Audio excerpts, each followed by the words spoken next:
Welcome to our channel. Today we how to save money on prescriptions with CVS, full guide step by step clearly. To save money on prescriptions with CVS, start by setting up an online account on the CVS website or app.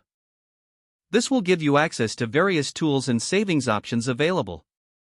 Next, check if your medications are covered by your insurance plan.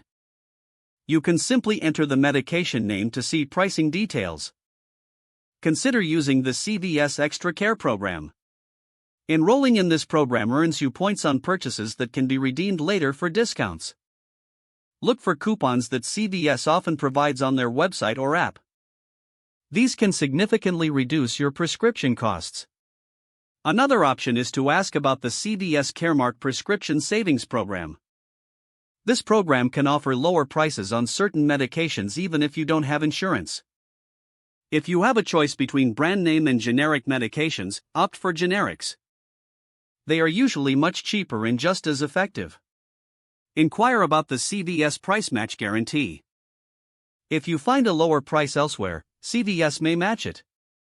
Take advantage of the CVS Pharmacy app for easy access. The app also allows you to set medication reminders, ensuring you never miss a dose.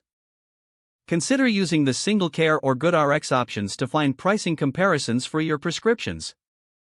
Both services can offer additional savings. Lastly, reach out to the CVS Pharmacy team if you have questions about your medication costs. They can provide personalized assistance and additional options for saving money.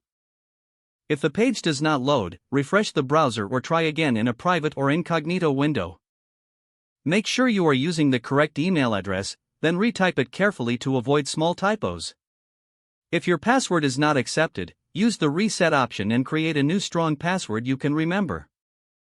Check your spam folder for verification or security emails, then complete any requested confirmation steps. Enable two-factor authentication if available to improve account security and reduce unauthorized access risk. After signing in, review your profile details so your contact information and settings are accurate and current. If you see an error message, note it down and try again after restarting your device and internet connection.